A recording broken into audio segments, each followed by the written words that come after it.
A'udzu billahi minasyaitonir rajim. Bismillahirrahmanirrahim. Wala tahinu wala tahzanu wa antumul a'launa in kuntum mu'minin. Iyamsaskum qarhun faqad massal qawma qarhum mithluh wa tilkal ayyamu nudawiluha bainan nas وَلِيَعْلَمَ اللَّهُ الَّذِينَ آمَنُوا وَيَتَّخِذَ مِنكُمْ شُهَدَاءَ وَاللَّهُ لَا يُحِبُّ الظَّالِمِينَ وَلِيُمَحِّصَ اللَّهُ الَّذِينَ آمَنُوا wa yamhaqal kafirin. Shadaqallahul azim.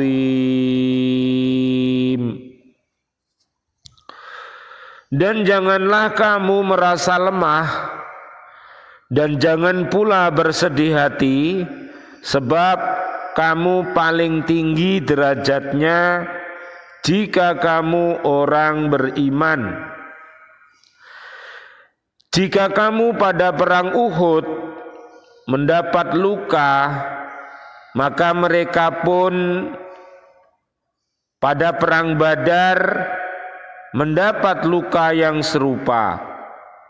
Dan masa kejayaan dan kehancuran itu kami pergilirkan di antara manusia agar mereka mendapat pelajaran dan agar Allah membedakan orang-orang yang beriman dengan orang-orang kafir, dan agar sebagian kamu dijadikannya gugur sebagai syuhada, dan Allah tidak menyukai orang-orang dolim, dan agar Allah membersihkan orang-orang yang beriman dari dosa mereka dan membinasakan orang-orang kafir. Maha benar Allah dengan segala firman-Nya, dan Dialah yang Maha Agung. Surat Ali Imran ayat 139, 140 dan 141. Ada sabda Nabi, Allahu yubghidu kulla alimin bid dunya jahilim bil akhirah. Rawahul Hakim. Allah membenci setiap orang yang pandai dalam urusan dunia tapi bodoh dalam urusan akhirat. Dan bul alimi wahidun wal jahili dambani. Rawahul Hakim. Dosa seorang alim satu, sedangkan dosa orang yang bodoh dua. Azudu fid dunya yurihul qalba wal badana warragbatu fiha tut'ibul qalba wal badana. Rawahut Tabrani. Zuhud dalam urusan dunia menyenangkan hati dan badan, sedangkan cinta akan dunia membuat hati dan badan jadi lelah. Hadis riwayat Imam Tabrani. Ni'matid darud dunya liman tazawwada minha li akhiratihi hatta yurdiya rabbahu wa bi'satid darud dunya liman saddathu an akhiratihi faqassarat bihi ar-ridha rabbihi rawahul hakim. Sebaik-baik dunia adalah bagi orang-orang yang menjadikan dunia sebagai perbekalan untuk kepentingan akhirat, sehingga ia senang terhadap Tuhannya. Dan seburuk-buruk dunia adalah bagi orang yang dunianya bertentangan dengan urusan akhiratnya dan mengabaikannya dari keridhaan Tuhannya. Hadis riwayat Hakim. Asyaddun nasi adaban yaumal qiyamati man yurin nasa anna fihi khairan wala khaira fihi. Rawahud Dailami. Manusia yang paling berat siksanya pada hari kiamat nanti ialah orang yang memperlihatkan kepada orang lain bahwa dirinya banyak melakukan kebaikan padahal kebaikannya itu tidak ada. Man aron nasi fawqa ma indahu minal khasyati fahuwa munafikun. Rawahul Bukhari. Barang siapa memperlihatkan kepada orang lain sesuatu yang melebihi yang lain daripada ketakutan, maka ia adalah munafik. Innallaha harramal jannata ala kulli mura'in. Hadis riwayat Abu Nuaim. Sesungguhnya Allah telah mengharamkan surga terhadap setiap orang yang riya. Subhanallah walhamdulillah wala ilaha illallah wallahu akbar la haula wala quwata illa billahil aliyil adim. Bismillah alhamdulillah wassalatu wassalamu ala rasulillah asyhadu an la ilaha illallah asyhadu anna muhammadar rasulullah.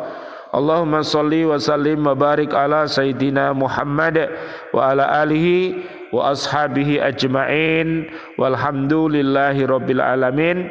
Bi'aunillah, bi'idnillah, biridhoillah, kami hadir kembali bersama ibu-ibu di Masjid KBD Gresik untuk menyapa diri kita, keluarga besar kita dan umat Islam untuk mencintai Al-Quranul Karim. Mudah-mudahan Allah merahmati kita semuanya. Allahumma rahamna bil Quran. Amin amin ya rabbal alamin. Kajian kita di surat Ali Imran ayat 139. Ayat ini menghendaki agar kaum muslimin jangan bersifat lemah dan bersedih hati meskipun mereka mengalami pukulan berat dan penderitaan yang cukup pahit dalam perang Uhud. Karena kalah atau menang dalam suatu peperangan adalah hal biasa yang termasuk dalam ketentuan Allah Subhanahu wa ta'ala. Yang demikian itu hendaklah dijadikan pelajaran.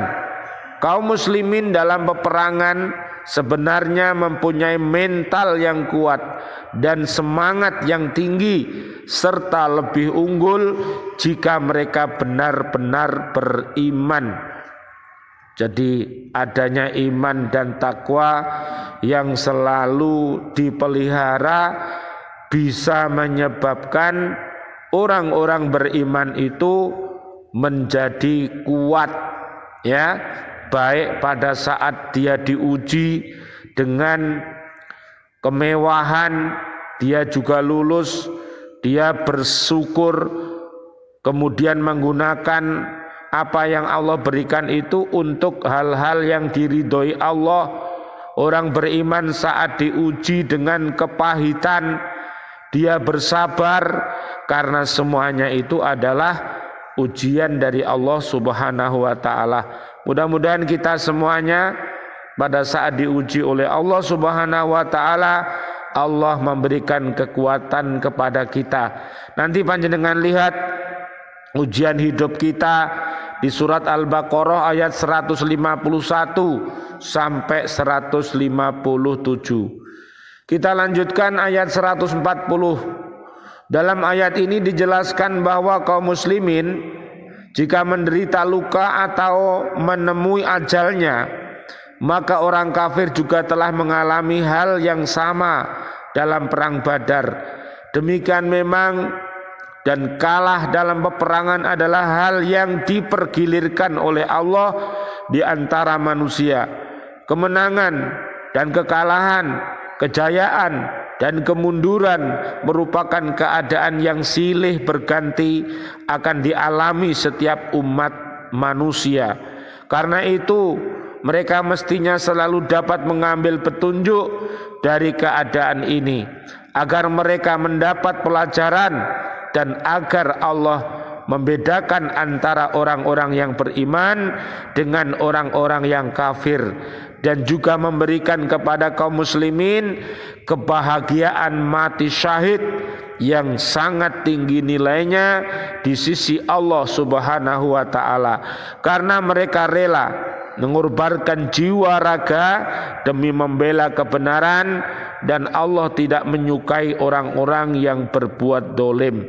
Mudah-mudahan seluruh umat Islam dapat menggunakan jiwa dan raganya serta ilmu dan hartanya untuk berjihad di jalan Allah Subhanahu wa ta'ala.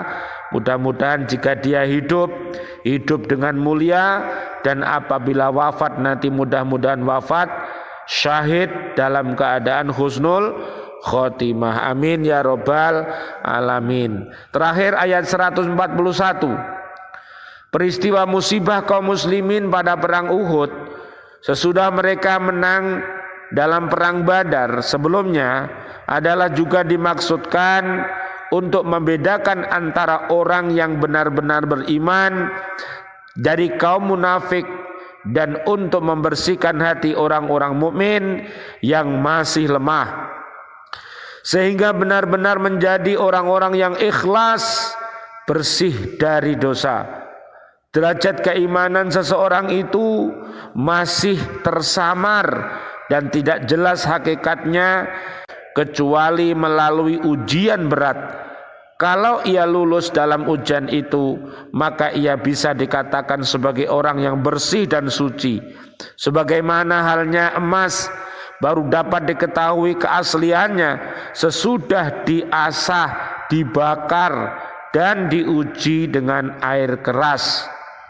Pasukan pemanah melanggar perintah Nabi Muhammad sallallahu alaihi wasallam, Allahumma sholli wa sallim alaih, dalam perang Uhud dengan meninggalkan posnya di atas gunung, lalu turut memperebutkan harta rampasan. Karena itu pasukan muslimin akhirnya terpukul mundur, dikocar-kacirkan oleh musuh. Peristiwa ini menjadi satu pelajaran bagi kaum muslimin untuk menyadarkan mereka bahwa umat Islam diciptakan bukanlah untuk bermain-main, berfoya-foya, bermalas-malasan, menimbun kekayaan, melainkan harus bersungguh-sungguh beramal, mentaati perintah Nabi Muhammad sallallahu alaihi wasallam, Allahumma sholli wa sallim alaih, dan tidak melanggarnya apapun yang akan terjadi. Keikhlasan hati kaum muslimin dan ketaatannya kepada perintah Nabi dapat dibuktikan ketika terjadi perang Hamraul Asad. Sesudah terpukul dalam perang Uhud, Nabi Muhammad sallallahu alaihi wasallam, Allahumma sholli wa sallim alaih, memerintahkan bahwa orang-orang yang dibolehkan ikut pada perang Hamraul Asad adalah orang-orang yang pernah ikut dalam perang Uhud. Mereka dengan segala senang hati mematuhi perintah Nabi dengan kemauan yang sungguh-sungguh dan ikhlas, sekalipun di antara mereka masih ada yang mengalami luka-luka yang parah. hati yang sedih dan gelisah. Sebaliknya, orang-orang kafir menderita kehancuran karena hati mereka kotor, masih bercongkol di dalamnya sifat-sifat sombong dan takabur. Akibatnya kemenangan yang diperolehnya. Subhanallah, alhamdulillah, wala ilaha illallah, wallahu akbar, la haula wala quwata illa billahil aliyil azim. Rabbana taqabbal minna salatana wa siyamana wa qiyamana wa ruku'ana wa sujudana wa tahlilana wa tasbihana wa tadarru'ana wa ta'abbudana wa tamim taqsirana. Ya Allah ya arhamar rahimin, ya Allah, jadikanlah kami di bulan suci Ramadan ini orang-orang yang rajin berinfak. Ya Allah, jadikan kami orang-orang yang bisa menahan amarah kami. Ya Allah, jadikanlah kami orang yang mampu memaafkan kesalahan orang lain, dan kami mampu untuk memohon maaf apabila kami berbuat salah. Ya Allah, jadikanlah kami orang-orang al-muhsinin. Ya Allah, jadikanlah kami orang yang apabila berbuat salah cepat-cepat kami bertaubatan nasuha, sebagaimana yang telah Engkau firmankan di dalam surat Ali Imran ayat 132 sampai 136. Mudah-mudahan keluarga besar kita dan seluruh kaum muslimin muslimat yang masih hidup Allah berikan panjang umur bil barokah wa bi taatillah, sihah wal afiyah, dan wafatkan kelak kami dalam keadaan husnul khotimah. Amin ya rabbal alamin. Dan doa-doa kami untuk seluruh saudara-saudari kami, seluruh kaum mukminin mukminat yang sudah wafat, ayah kami, guru-guru kami, para pecinta baca Al-Quran di bumi yang sudah wafat, para presiden kami, para menteri kami, dan para pahlawan-pahlawan kami, dan seluruh warga bumi ini yang wafat dalam keadaan beriman. Doa-doa kami, Allahumma anzilir rahmah wal maghfirah wan ni'mah wal jannah. Rabbana atina fid dunya hasanah wa fil akhirati hasanah wa qina adzabannar. Subhana rabbika rabbil izzati amma yasifun, wassalamun alal mursalin, walhamdulillahi rabbil alamin. Wal afu minkum, wassalamualaikum warahmatullahi wabarakatuh. Waalaikumsalam warahmatullahi wabarakatuh.